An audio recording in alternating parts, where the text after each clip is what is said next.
Amém, irmãos? Olha que interessante. E lá em João 1 diz: no princípio era aquele que é a palavra, e ele estava com Deus e era Deus. Ele estava com Deus no princípio. Amém, irmãos? Então, o Filho, Deus, ele revela essas formas de manifestação de princípios, de realidade, para se revelar a sua criação. E para a criação, Deus se revela numa essência de um, mas em pessoas de figura de Pai, de Filho e de Espírito. E a Bíblia vai nos levar a essas revelações extraordinárias. E João, o Evangelho de João, vai falar que esse Filho que eles viram, apalparam, estava em carne agora, Jesus, que andava em Nazaré há 2000 anos atrás, ele, aquele ser humano, que se tornou ser humano, era Deus, estava com Deus no princípio, e vai dizer então que ele era a palavra, o verbo de Deus, a palavra. Então olha só, enquanto ele não encarna como ser humano, ele é a essência divina, e para que a gente possa entender, ele está dizendo que a palavra de Deus e Deus é um só. Só que a palavra de Deus é uma realidade ativa, é uma realidade que transforma, que faz operar, manifestar a criação de Deus. Então, pela palavra de Deus, todas as coisas foram criadas.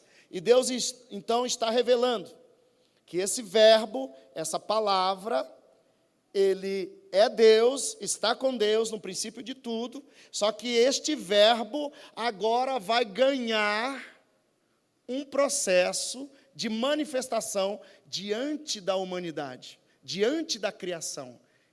Ele será uma pessoa. E ele será conhecido como o Filho. O Filho.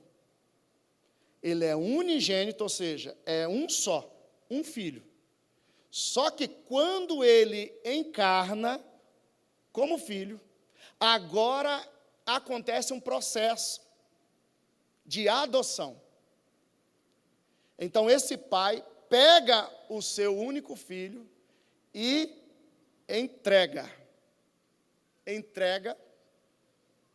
para a criação, entrega para aquilo que foi criado. O Logos, ou a palavra, ou o verbo, é o agente realizador dos pensamentos e da vontade de Deus. Em João 3,16, irmãos, a Bíblia vai dizer, João 3,16, porque Deus tanto amou o mundo, a criação, o cosmo, não é o mundo, o sistema que está no mundo. A palavra aí original é cosmo, é toda a criação, porque Deus amou tanto a criação, o cosmo, que deu o seu Filho unigênito, para que todo que nele crer não pereça, mas tenha a vida eterna. Pois Deus enviou o seu Filho ao mundo, não para condenar o mundo, mas para que este fosse salvo por meio dele. Amém, irmãos? Aleluia. Abra comigo lá em Filipenses, capítulo 2, versículo 5 a seguir. Amém? Eu vou detalhar mais como esse processo de entrega do pai entrega o filho, e ele agora está num processo de adoção, onde ele é entregue para o mundo, na forma criada, como um homem. Agora ele será entregue a um tutor para ser aperfeiçoado como homem, como criação, na criação.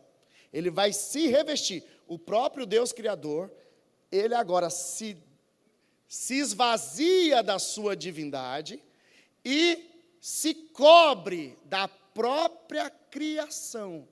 Ele agora ganha um corpo. Ele agora é manifesto como homem. E a Bíblia diz em Filipenses 2:5, amém? Quem encontrou?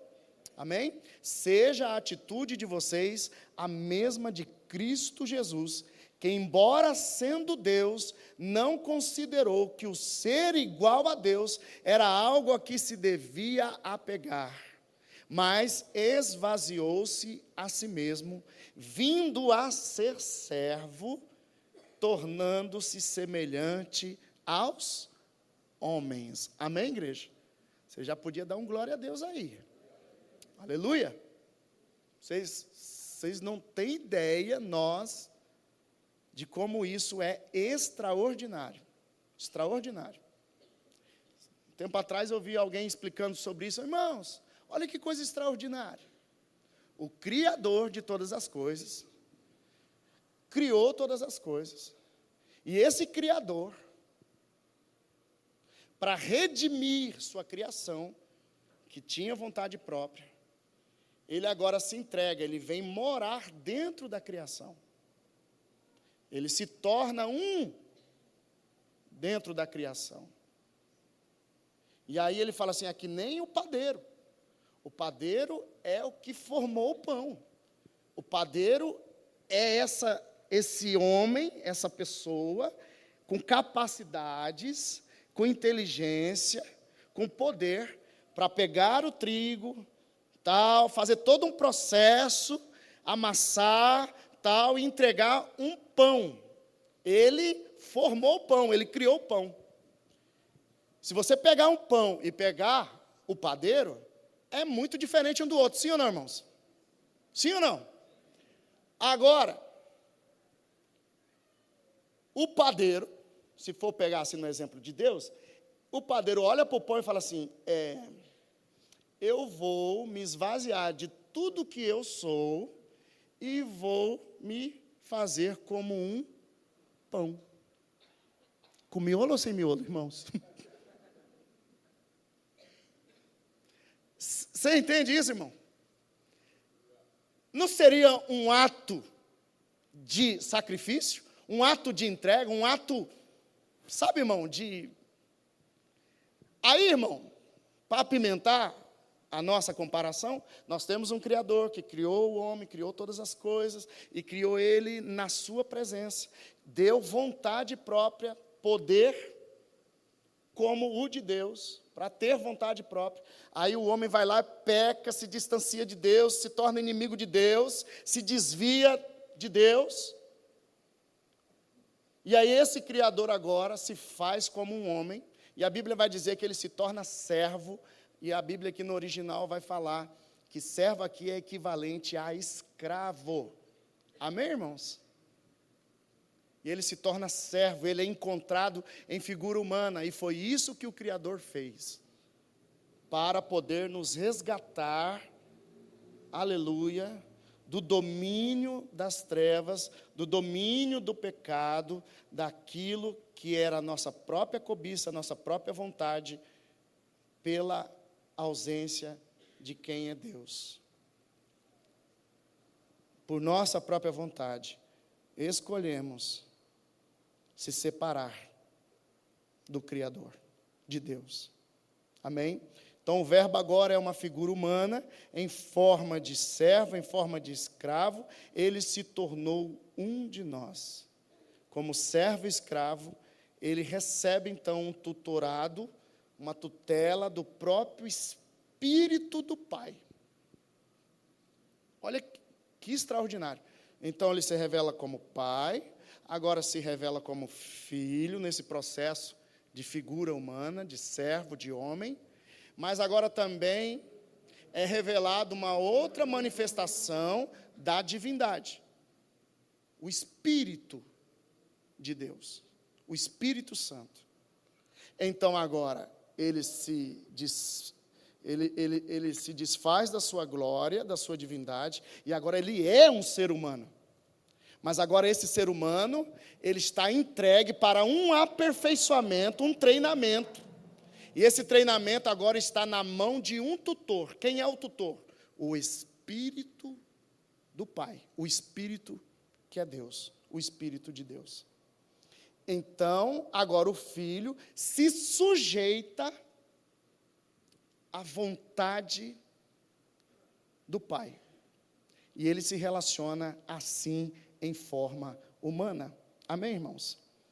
Vá comigo lá em Mateus capítulo 3, por favor, versículos 16 a seguir, 17.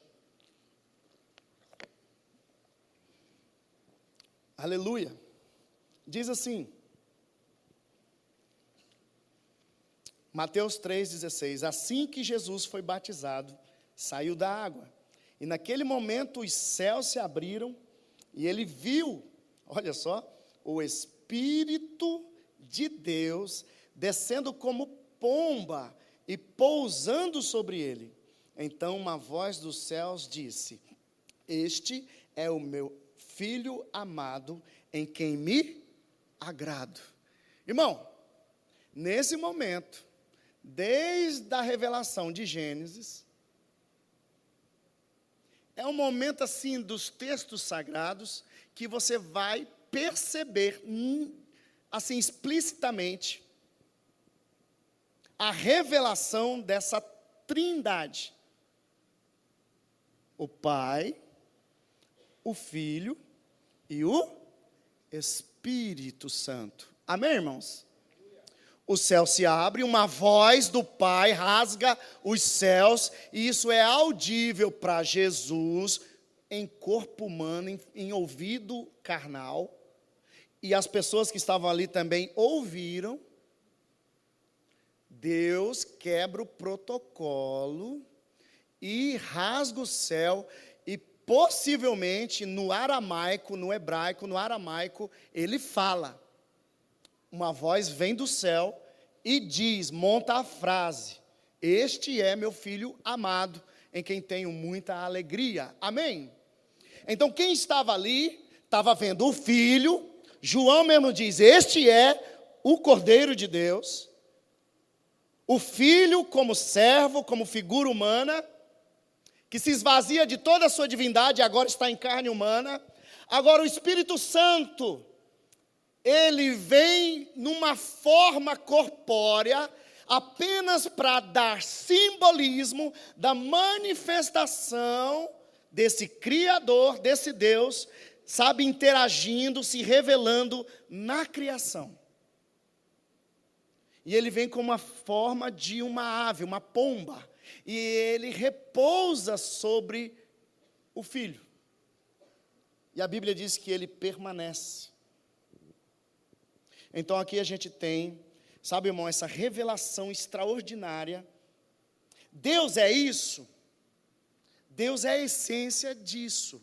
Mas ele está além disso. Ele assim se manifesta com a criação.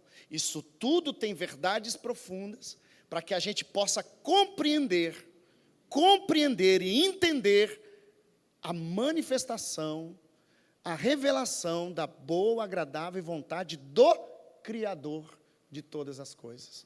Amém, irmãos? E é extraordinário esse princípio, né? Porque agora a figura de pai, a figura de mãe, a figura de filhos, a gente tem no elemento mais básico da nossa realidade social. Alguns aqui representam aqui pai, que o espírito, ele tem esse princípio ou função maternal, porque é o que gera, é o que faz gestão, é o que administra, é o que tutoria. Ele tem uma figura materna, o pai e agora o filho. E isso é interessante, irmãos. Isso está na figura da família, isso está na figura da realidade mais, sabe, básica, que nós podemos perceber no princípio relacional. Não é? Então, Agora vá comigo para Hebreus, capítulo 5, versículos 8 a seguir. Eu quero ler com vocês, Hebreus, capítulo 5, versículo 8. Eu quero trazer para você que Jesus, agora, simbolicamente, ele é batizado pelo Espírito Santo, e ele agora é separado para uma tutoria com o Espírito Santo. Na verdade, ele é cheio do Espírito Santo, ele vive uma vida separada do pecado, porque ele é muito bem pautado pela palavra de Deus, como um bom judeu, e como bons pais carnais ali de Jesus, inculcaram na mente de Jesus a palavra. E Jesus, ele aprende a palavra de Deus, e isso, ele guarda a palavra de Deus no seu coração, de forma que isso faz com que ele não peque contra Deus. Aos 12 anos, ele dá aula para mestres, e agora tem um encontro, sabe, de uma manifestação, para que agora ele entre numa tutoria do ministério público, porque agora ele não vai falar mais com papai e mamãe, ele não vai falar mais com seus irmãos, nem com a sua casa ou bairro, mas agora ele vai falar com o mundo. As palavras que Jesus vai falar agora é para o mundo. As palavras que Jesus vai falar agora é para o mundo inteiro, é para a criação. E agora, revestido então desse tutor, que é o Espírito Santo, ele começa uma obra, que na verdade já começou, mas de aperfeiçoamento. E o capítulo 5 de Hebreus, versículo 8, quem encontrou, diga amém, vai dizer: embora sendo filho, ele aprendeu a obedecer por meio daquilo que sofreu. E uma vez aperfeiçoado, tornou-se a fonte de eterna salvação para todos os que lhe obedecem, sendo designado por Deus sumo sacerdote, segundo a ordem de Melquisedeque. Amém, irmãos? Então aqui está uma profundidade maravilhosa. Jesus, embora sendo filho, ele aprendeu a obedecer, a ser aperfeiçoado pelo risco da desobediência, pela escolha da obediência, por pressão de tentações, por pressão da carne humana que pode se inclinar ao mal, que pode se inclinar ao pecado. Por aquilo que ele sofreu, ele foi aperfeiçoado, e porque ele não pecou, irmãos, e se sacrificou na cruz, ele se torna agora, ou se tornou, fonte de eterna salvação. Se ele era o unigênito, agora em carne, e agora no processo dessa adoção, ele se torna agora o primeiro de muitos. Ele começa agora, ele é agora primogênito. Se ele era unigênito, agora abre-se um processo dele ser um espelho, dele ser um modelo, dele ser o primogênito.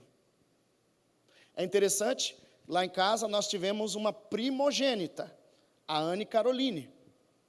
Ela foi a primeira, né? Se a gente estivesse falando, não, a gente só vai ter um, ela seria unigênita. Mas agora, nós resolvemos ter outros filhos. E aí, quando nasce a Luísa, a Anne, que era unigênita, agora se torna primogênita.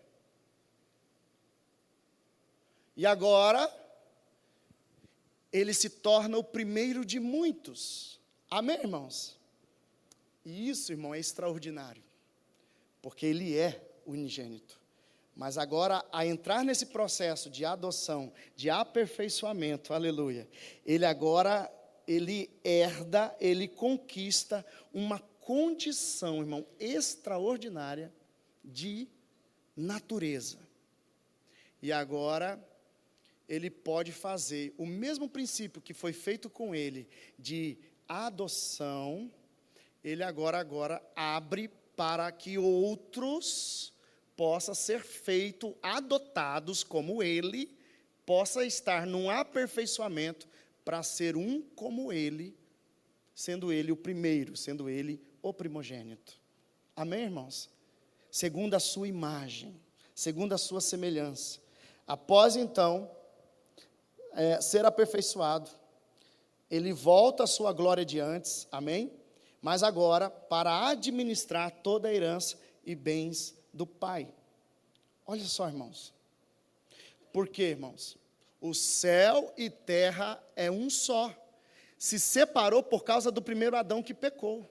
Mas esse último Adão, que é Jesus, ele vem e consegue então obedecer a Deus. E ele traz agora o céu para a terra e a terra para o céu. Ele então é agora, no corpo de Jesus, ele une, ele faz convergir toda a criação, faz convergir nele todas as coisas. E faz unir nele todas as coisas. Amém, irmãos? Vamos comigo lá em Romanos. Jesus, Romanos capítulo 8. Abre lá. Jesus, irmãos, ele se torna o primeiro homem glorificado. Amém, irmãos? Você tem ideia o que é isso? Jesus se torna o primeiro homem glorificado, instituído como rei e sacerdote. Aleluia. Como rei e sacerdote. Ele se torna rei, porque agora ele governa, ele tem a herança de um reino, que é do céu para a terra, de um reino que estava dividido, mas que agora foi unido nele. Ele se torna agora então rei, ou seja, aquele que administra, aquele que governa. E ele se torna sacerdote, aquele que faz ofício de sacrifícios, ofícios de adoração, ofícios, sabe, irmão, de invocar a Deus. Agora Jesus é o primeiro homem glorificado. Ele junta aquilo que o Senhor separou com muita sabedoria em Israel. Vocês não vão dar conta. Eu vou separar uma tribo para ser levita, para ser sacerdotes, sumos sacerdotes. E vou levantar uma outra tribo, que é a tribo de Judá, porque daqui vêm os reis. Então isso era separado por conta de uma primeira aliança, para trazer sombra de uma realidade. Agora o Filho de Deus é manifestado. E agora o Filho de Deus une sacerdócio e rei. Por isso ele é filho de Davi, porque Davi é uma figura de um tipo sendo anunciado de uma nova aliança que viria. Um rei que faz ofícios sacerdotais, um sacerdote que faz ofícios de rei. Isso é extraordinário, porque agora ele é o herdeiro. Ele é aquele que governa um reino, e esse reino não está mais dividido, ele está unido. Amém, irmãos? E em Romanos capítulo 8, aleluia, versículo 29, diz: pois aqueles que de antemão conheceu, também os predestinou para serem conformes à imagem de seu Filho, a fim de que ele seja o primogênito entre muitos irmãos. E aos que predestinou também chamou, e aos que chamou também justificou, e aos que justificou também glorificou. Aquele que não poupou o seu próprio Filho, mas o entregou por todos nós, como não nos dará juntamente com ele e de graça todas as coisas. Amém, irmãos? Olha só, irmãos. Deus fez a criação, fez os homens e deixou com livre-arbítrio. O primeiro homem se tornou alma vivente, pecou contra Deus. Dele veio uma raça, um tipo, a humanidade caída. Agora, haveria de ter um sacerdócio, haveria de ter um sacrifício. E agora, então, é enviado o último Adão, o segundo Adão, que é Jesus. E ele faz, então, o sacrifício da obediência diante do Pai, da obediência diante do Criador. Agora, irmãos, o Senhor, pela verdade e pelo princípio da fé, diante dessa condição caída, se nós ouvirmos a voz de Deus, se nós crermos na voz de Deus, ainda que estamos nessa condição de pecado e de morte, se ouvirmos a voz do Filho é o verbo de Deus, se ouvirmos a voz do Criador, nós podemos herdar salvação, nós podemos herdar toda a criação de Deus como herança. Jesus agora se torna, então, uma cabeça de uma raça. Que natureza é essa? A natureza que é do céu, que é unido com a terra. Adão é a natureza da terra, que se desuniu do céu. E agora, irmãos, ele é o primeiro, ele é o primogênito. E agora todos aqueles que percebem, então, o chamado de Deus para a fé. E outra, irmão, a graça de Deus se manifestou salvadora a todos os homens. Mas Deus, com presciência, com pré-conhecimento, Ele sabe quem haverá de herdar a salvação. Não é que Ele fez pessoas destinadas para a salvação. Na verdade, todos foram predestinados para obedecerem a Deus. Acontece que o homem caiu. A graça é comunicada a todos os homens, mas aqueles que vão ter o princípio da fé e escolher por Deus, Deus conhece com pré-conhecimento. E Ele diz que todo esse processo Ele fez, Ele chamou, Ele justificou e Ele glorificou, Ele vai glorificar, assim como fez com o Filho. Em Gálatas 4:1, eu quero ler com vocês, diz, Gálatas capítulo 4, versículo 1 diz, digo, porém, que, olha isso aqui, irmãos, Gálatas, capítulo 4, a partir do primeiro versículo, esse texto, ele vai resumir tudo aquilo que a gente está falando, e ele diz assim, digo, porém, que enquanto o herdeiro é menor de idade, em nada difere de um escravo. Atenção, irmãos, Deus, o Pai, entregou o próprio Filho, não poupou ele, e aqui, é como se ele fosse menor de idade, e a Bíblia vai dizer, em nada difere de um escravo, ou seja, ele foi manifestado ao mundo como que se fosse um servo, um escravo. Ele ficou na carne, e ele poderia então pecar, mas ele não pecou, porque ele se subjugou à vontade do Criador, embora seja dono de tudo. Então, o Filho, que é criador, é dono de tudo, mas ele se colocou na condição de escravo. E olha o que Paulo escreve. Digo, porém, que enquanto o herdeiro é menor de idade, em nada difere de um escravo, embora seja dono de tudo. É o conceito de adoção. No entanto, ele está sujeito a guardiões e administradores até o tempo determinado por seu pai. O pai coloca ele nessa condição de um tutor, de guardião. Assim também nós, quando éramos menores, estávamos escravizados aos princípios elementares do mundo. Mas quando chegou a plenitude do tempo, Deus enviou seu Filho, nascido de mulher, nascido debaixo da lei, a fim de redimir os que estavam sob a lei, para que recebêssemos a adoção de filhos. E porque vocês são filhos, Deus enviou o Espírito espírito de seu Filho aos seus corações, a qual clama, Abba, Pai. Assim você já não é mais escravo, mas filho, e por ser filho, Deus também o tornou herdeiro. Amém, igreja? Você pode dar um aleluia? Aleluia! Veja como o Senhor se colocou em primeiro. Mas agora, esse processo de adoção abriu para nós, que éramos filhos da ira, filhos da desobediência. Estávamos sem Deus.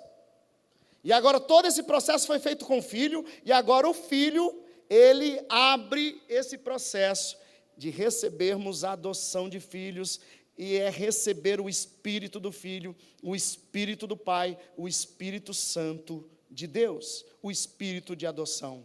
Amém, irmãos? Em Romanos 8, 22, eu quero ler rapidamente, diz: sabemos que toda a natureza criada geme até agora, como em dores de parto, e não só isso, mas nós mesmos que temos os primeiros frutos do Espírito, gememos interiormente, esperando ansiosamente nossa adoção como filhos, a redenção do nosso corpo. Amém, igreja? Quando é que vamos alcançar plenitude de adoção? Quando tivermos redenção do corpo. Quando isso vai acontecer? Quando a gente pode encontrar pela morte, irmos para a sepultura, e quando o Senhor voltar, nós teremos um corpo glorificado.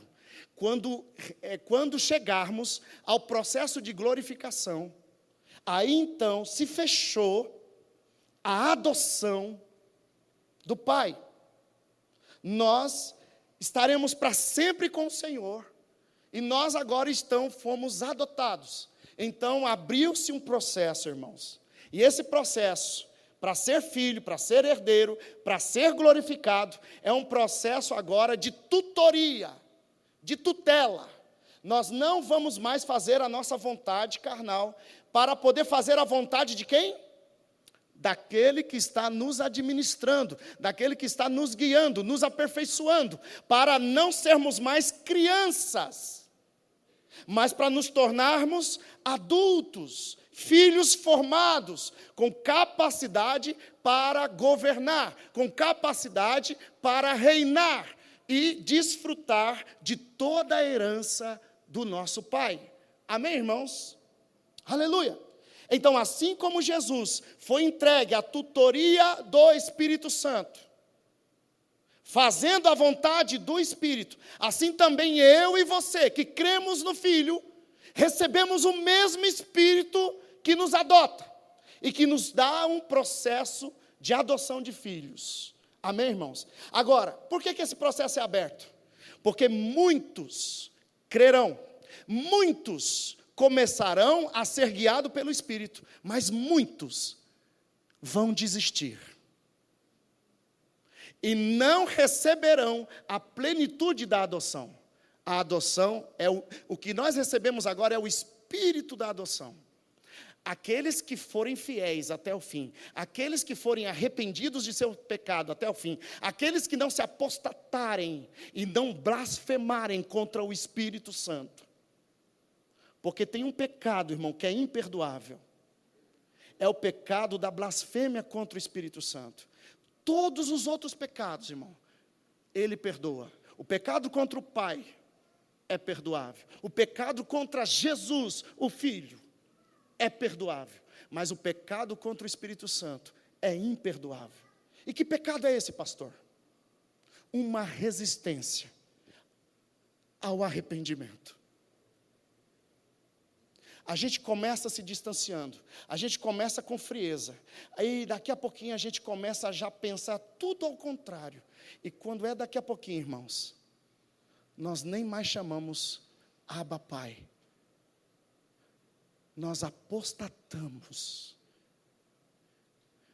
O nosso coração, que se tornou um novo coração, ele começou agora uma obra inversa, ele começou a ser endurecido.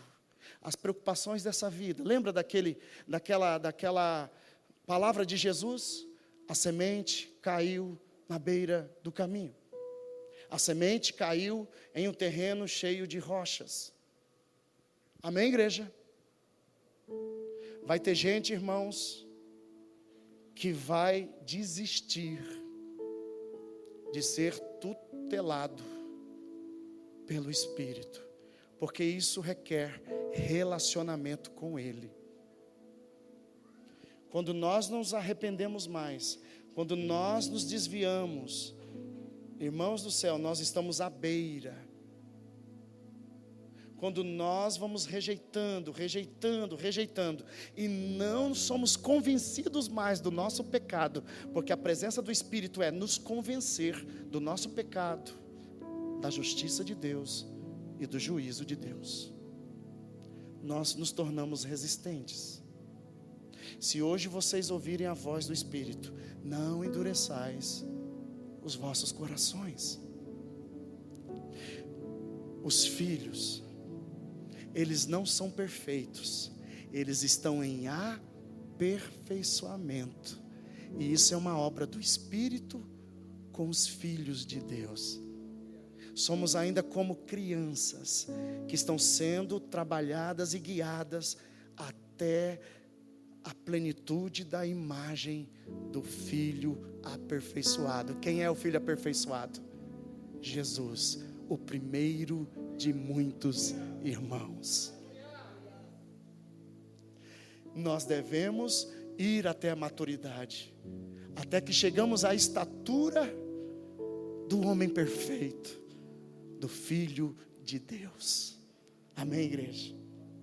O Pai nos deu sua plenitude para filhos. O Filho agora nos dá o Espírito da sua plenitude, que está em primícia, até nos levar à redenção, à glorificação. Amém, irmãos? Aleluia. Em 2 Coríntios 5,4, irmãos queridos, abre comigo lá, eu quero ler com você.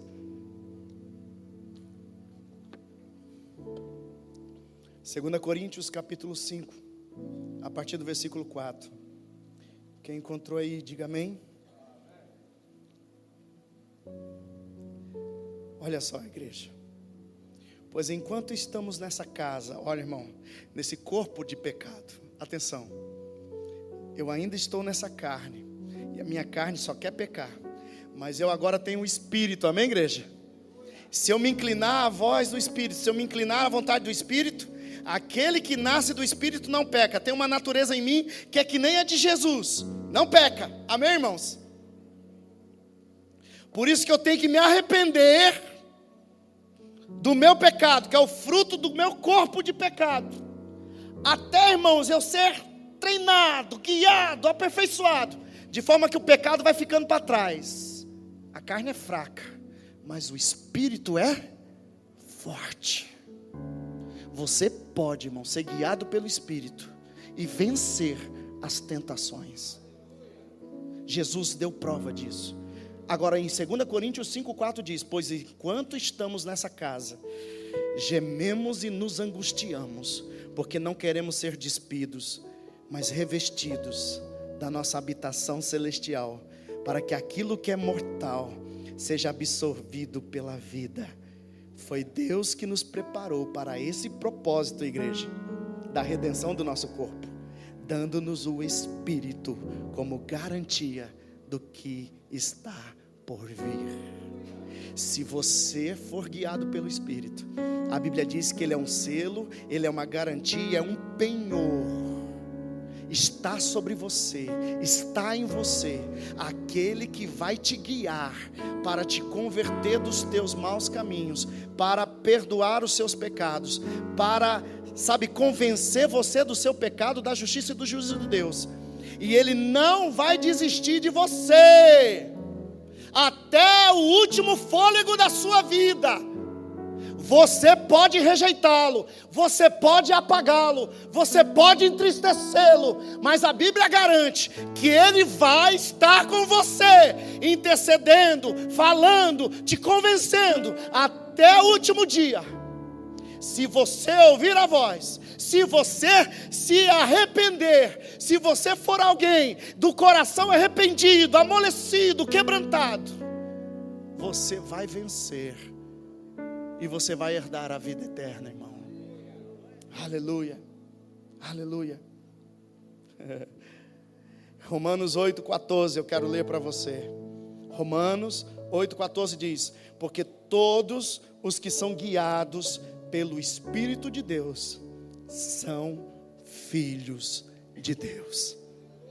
Pois vocês não receberam um espírito que os escravize para novamente temer, ter medo, mas receberam um espírito que os adota como filhos, por meio do qual clamamos: Abba, Pai. O próprio Espírito testemunha ao nosso espírito que somos filhos de Deus. Se somos filhos, então somos herdeiros, herdeiros de Deus e co-herdeiros com Cristo, se de fato, atenção igreja, olha isso aqui, se de fato participamos de seus sofrimentos, para que também participemos da sua glória. Jesus foi esmagado,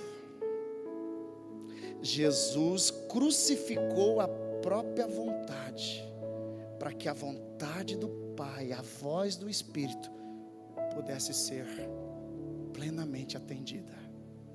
Ele suou gotas de sangue, igreja. Pressão para desistir, pressão para desobedecer a voz do Pai.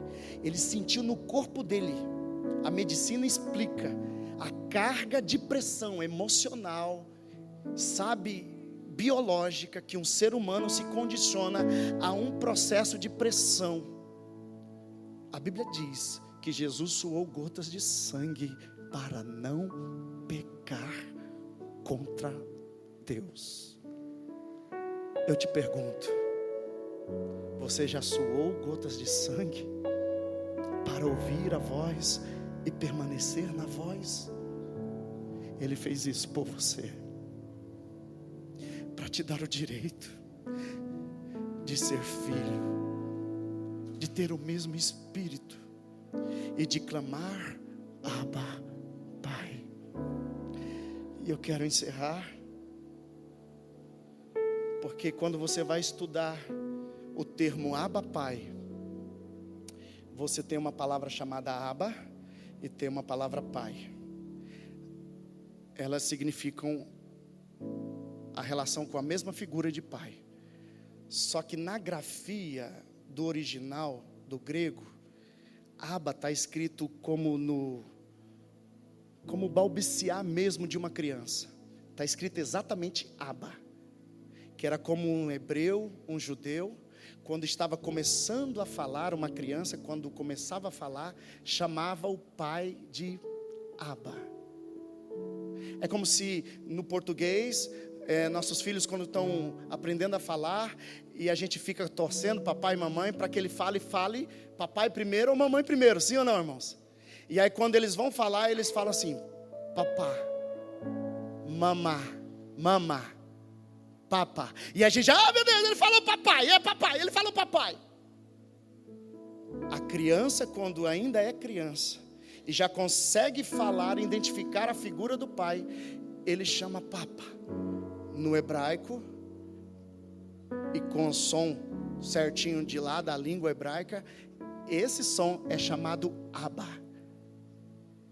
O Espírito Santo que nos adotou está nos levando a clamar por Abba, como se estivéssemos ainda na fase de crianças, e Ele se permite ser chamado por uma criança, Papa, Abba.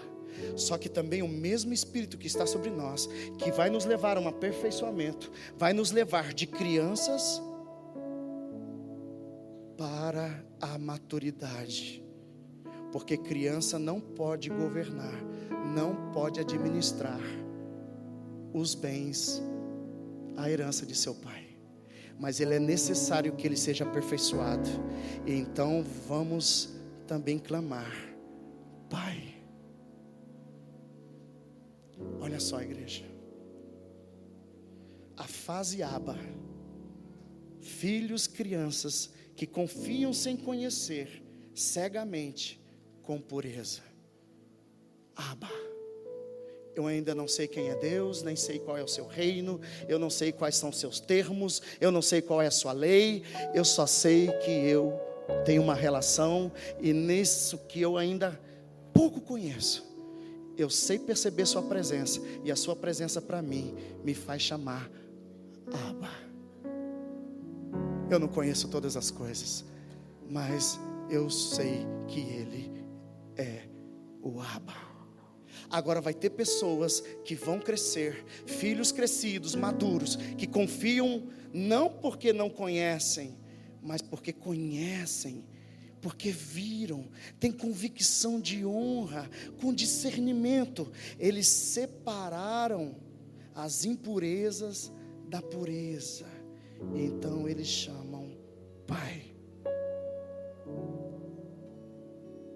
Eu não sei em que fase você está com Deus, mas o Espírito, Ele te fez filho, e talvez você não entenda muita coisa, mas o Espírito que está sobre você testifica que você é filho, e você não tem nem mais ou menos a ideia de tudo que vai rolar, de tudo que é a herança que nós vamos ter na mesa do Pai, mas você é filho. Querida igreja, vai ter a fase do berço, mas vai ter a fase do engatinhar, mas vai ter a fase que os filhos sentarão à mesa com o Pai e honrarão, porque sabem muito bem o preço da paternidade de Deus, o preço de se tornar filho adotado pelo seu Espírito. Homens e mulheres que suaram gotas de sangue para crescerem diante da graça e do conhecimento revelado de Deus. E agora vão sentar, irmãos, à mesa para administrarem a herança.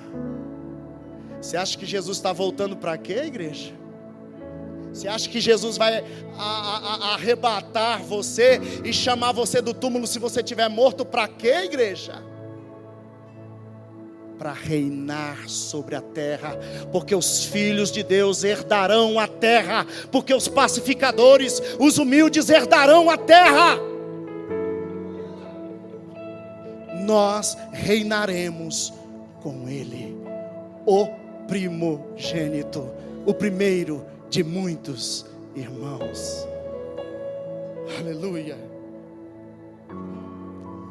Sabe, irmãos, você não pode chamar só Deus de Abba, e não pode chamar só Deus de Pai. É Abba, Pai. Porque enquanto você é Abba, Ele está te levando a ser chamado de Pai, para um entendimento, para um crescimento de graça e conhecimento. Mas quando você chegar aqui, na graça e no conhecimento, você tem que perceber que é como se fosse uma criança. Senhor, escapei das impurezas, o Senhor me purificou, mas eu ainda mantenho a pureza de uma criança. Eu fui purificado pelo fogo, eu fui purificado pelo Espírito, eu fui purificado pela palavra. Deixei as coisas de menino, deixei as coisas de criança. Não sou mais levado por todo o vento de doutrina. Eu sei quem é meu Pai, eu sei quem é a minha identidade, eu sei o propósito. Aleluia. Eu não obedeço mais a Deus por medo, por temor. O temor tem duas faces, irmão, como de uma moeda. O Ian, irmãos, meu Deus, vou estourar o tempo. O Ian, ele está com 3 anos. Pensa no menino que precisa de Jesus, irmão. Irmãos, ele está com um negócio aqui na mão e eu falo assim: filho, não faz isso. Ele olha na bulica do meu olho e fica fazendo. Filho, não faz isso, para com isso, meu filho. Seja obediente. Ele pega esse negócio aqui assim, ó, me dá aqui para mim. Aí ele vai e joga assim, ó.